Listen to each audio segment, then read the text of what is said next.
আমরা দারচা হয়ে এই জিসপাতে এসেই আমরা হল্ট করেছিলাম। দুটোই ছোট ছোট মফস্বল টাউন। তবে জিসপা থেকে দারচা শহরটা আরেকটু বড়। আর এগুলো সবই ওই মানে হাইওয়ের পাশে। হ্যাঁ, মানে মানালি লে রোডের যে দুপাশে শহরগুলো মানে তৈরি হয়েছে।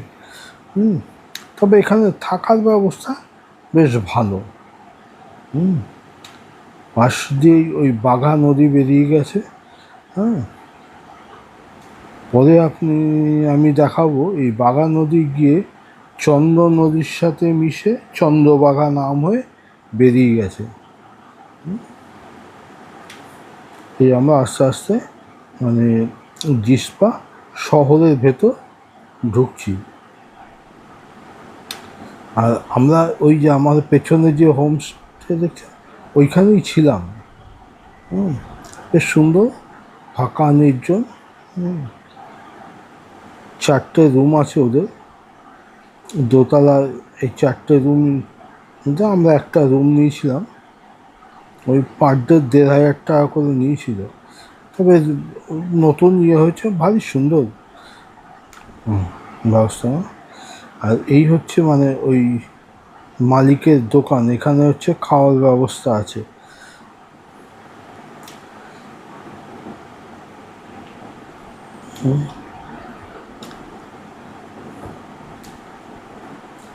আর এই জিসপা 10,000 ফুটের উপরে। 10,000 সামনে শহরটা। ফলে এখানে বেশ মানে ভালো ঠান্ডা।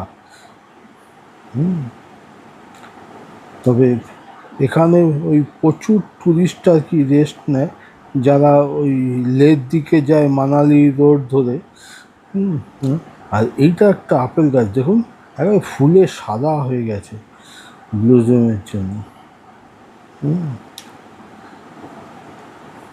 এই দারচা থেকেই মানে হিমাচল প্রদেশ শুরু হয়ে গেল। তার ওপাশ থেকে হচ্ছে লাদাখ।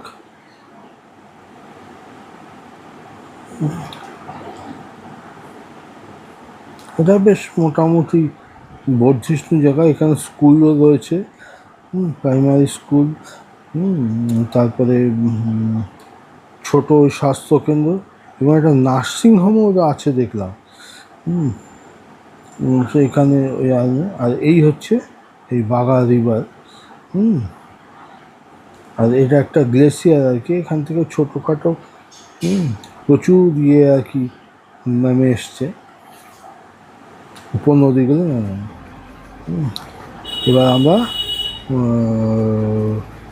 পরদিন আর কি জিসপা ছেড়ে আগে কেলং পড়বে।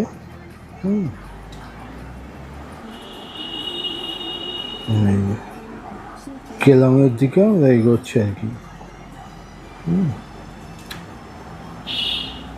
কেলং শহরটা জিসপার থেকে নিচুতে। এটা তো 10,000 আর ওটা বোধ হয় ওই 7,000-এর কাছাকাছি। আর এই যাওয়ার পথে প্রাকৃতিক সৌন্দর্য তো দেখতেই পাচ্ছেন।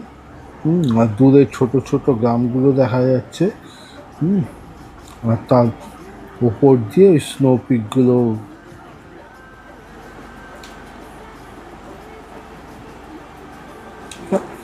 দুপাশের দৃশ্য ভারী মনোরম। এইবার এখান থেকে আমরা ওই নদীটাকে তবে এ রাস্তায় প্রচুর মানে বাস ট্রাক মানে করে।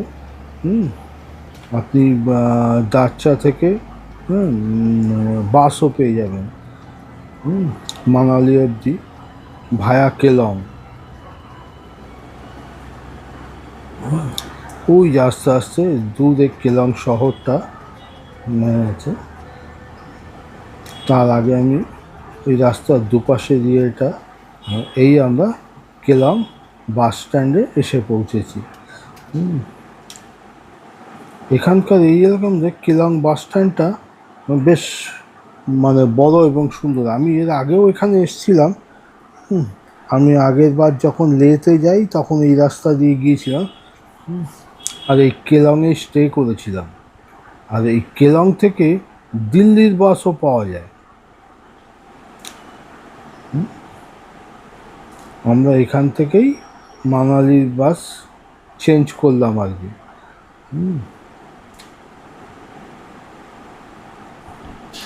মানে এখান থেকে ওই দারচা অবধি বাস যায় ভায়া জিসপা, আর সেই জন্য আমরা এখানে এসে এখান থেকে মানালির বাস। এইবার আমরা মানালির দিকে রওনা। আর এই হচ্ছে মানে সঙ্গমস্থল, চন্দ্র আর বাঘা এখান থেকে মিশে চন্দ্রবাঘা নাম নিয়ে নদীটা এগিয়ে গেছে।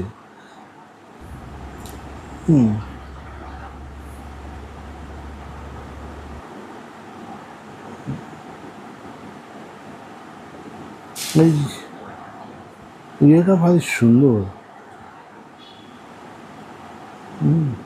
আর এই নদীটা হচ্ছে চেনাব নদী, যেটা ওই কাশ্মীর থেকে বয়ে এসছে এখানে। দুপাশের সৌন্দর্য দেখতেই পাচ্ছেন, দেখার মতো।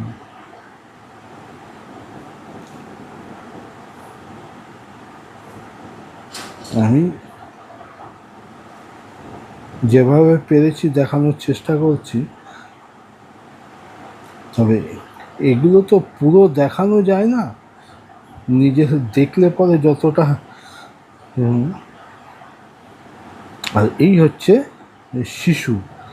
বিশেষ করে ওই যে গ্লেসিয়ার থেকে যে ওয়াটারফলসটা, এখানে যদিও ছোট, আমি দূর থেকে জুম করে তুলেছি, কিন্তু এটা রানিং অবস্থায় ভারী সুন্দর লাগে। আর এইটা ছোটোখাটো, এটাও একটা ওই জিসপার মতোই ছোটোখাটো শহর। এবার আমরা ওই অটল টানেলের কাছাকাছি এসে পৌঁছে গেছি। এই পাশে যাতে ধস না হয়, ওই যে দূরে দেখা যাচ্ছে অটল টানেলের এন্ট্রান্সটা। তবে এটা নর্থ, আমরা নর্থ থেকে ওই ব্রিজ ক্রস করে টানেল, আর এই রাস্তা সোজা চলে গেছে ওই রোথাং পাসের দিকে। আমরা রোথাং না গিয়ে এই ডান দিকে ঘুরে ব্রিজের ওপর দিয়ে গিয়ে এই অটল টানেলে ঢুকে পড়ব। এটাই এখন ভারতবর্ষের মধ্যে সবচেয়ে বড় টানেল। প্রায় 12 মিনিট মতন সময় লাগলো।